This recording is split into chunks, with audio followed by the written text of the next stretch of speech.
Welcome to மைதிலிஸ் kitchen. இன்றைக்கி புளிக்காய்ச்சல் பொடி எப்படி பண்ணுறதுன்னு பார்க்கலாம் வாங்க. இப்போ நம்ம புளிக்காய்ச்சல் பொடி பண்ணலாம், எப்படி பண்ணுறதுன்னு பார்க்கலாம் வாங்க. அதுக்கான பொருட்களாக இருக்குது, வாங்க பார்க்கலாம். ஒரு பெரிய லெமன் சைஸில் புளி வச்சுருக்கேன், அளவில் நல்லா பிச்சு கோதெல்லாம் எடுத்துகிட்டு வச்சுருக்கேன். ஒரு காக்கட்டி வெல்லம் வச்சுருக்கேன். மல்லி ஒரு டீஸ்பூன் வச்சுருக்கேன், வர கொத்தமல்லி. அரை டீஸ்பூன் மிளகு, ஒரு கட்டி பெருங்காயம் வச்சுருக்கேன். 2 டீஸ்பூன் உளுத்தம்பருப்பு வச்சுருக்கேன். எள்ளு நல்லா 3 டீஸ்பூன் நிறையாவே வச்சுக்கலாம், எள்ளு வச்சுருக்கேன். மஞ்சப்பொடி தேவையான அளவு, ஒரு 10 மிளகா வச்சுருக்கேன். அரை டீஸ்பூன் வெந்தயம், கடலப்பருப்பு நல்லா 2 ஸ்பூன் வச்சுருக்கேன். இப்போ எப்படி பண்ணுறதுன்னு பார்க்கலாம் வாங்க. இப்போ எண்ணெய் ஊற்றுறேன். நல்லா 1 டீஸ்பூன் ஊற்றிருக்கேன். இந்த பெருங்காயத்தை போகிறேன், கட்டி பெருங்காயத்தை போகிறேன். அது நல்லா பொரியட்டும்.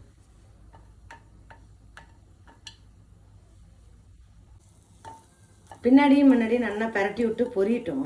பொரிஞ்சோன்னா அதிலே அது பாட்டுக்கு பொரிஞ்சுட்டே இருக்குது. இப்போ உளுத்தம்பருப்பு போடலாம். இதுலேயே இந்த கடலைப்பருப்பையும் நம்ம போட்டுடலாம், போட்டு வறுக்கிறேன். அதான் அது பெருங்காயமும் வறுபட்டுரும்.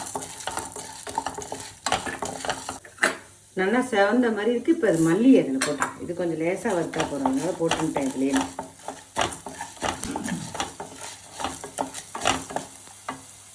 வெந்தயமும் போட்டுக்கிட்டேன். இதிலேயே மிளகும் போட்டுக்கிட்டேன். இதை நல்லா இப்போ பொரிஞ்சிடும். எல்லாம் சேர்த்து நல்லா பொரிஞ்சோன்னே எடுத்து கொட்டிடலாம். இப்போ எடுத்துக்கிறேன்.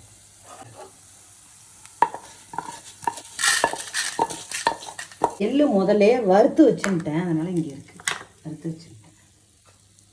இப்போ மிளகாக்கு எல்லாம் வேண்டாம், அப்படியே போட்டு நான் 10 மிளகா போட்டிருக்கேன். அப்போ தான் நல்லா இருக்கும், புளி போடுறேன். நல்லா இப்போ மிளகா வறுத்துட்டேன்.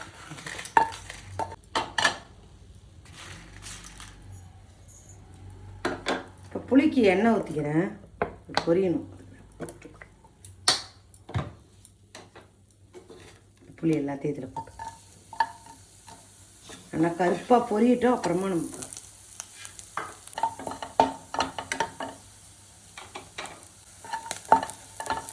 இந்த அளவு உப்பு எடுத்து நம்ம இதையும் இதிலே போட்டு நல்லா பொரிச்சுக்கலாம்.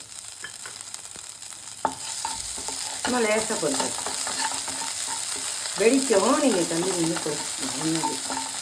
இப்போ அடுப்பை அணைச்சிடுறேன். நமக்கு காரட்டும், நம்ம பொடி பண்ணும்போது பார்க்கலாம்.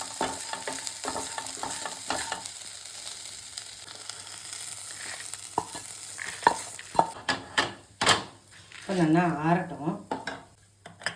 வெல்லம் வச்சுருக்கேன், வெல்லம் இதிலே போட்டு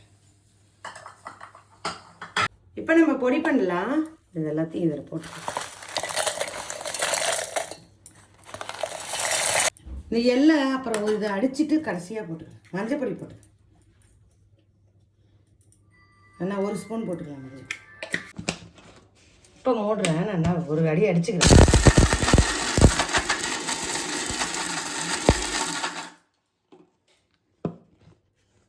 இப்போ பாருங்கள், கடைசியாக தான் நம்ம எண்ணெய் போட்டுக்கணும். எண்ணெய் இருக்குது, அதனால தான். இது நல்லா வறுத்து வச்சுட்டாங்க. வெள்ளை கருப்பு எள்ளு கூட போட்டுக்கலாம். நம்ம பாத்திரம் எது இருக்கோ அதை போட்டுக்கலாம்.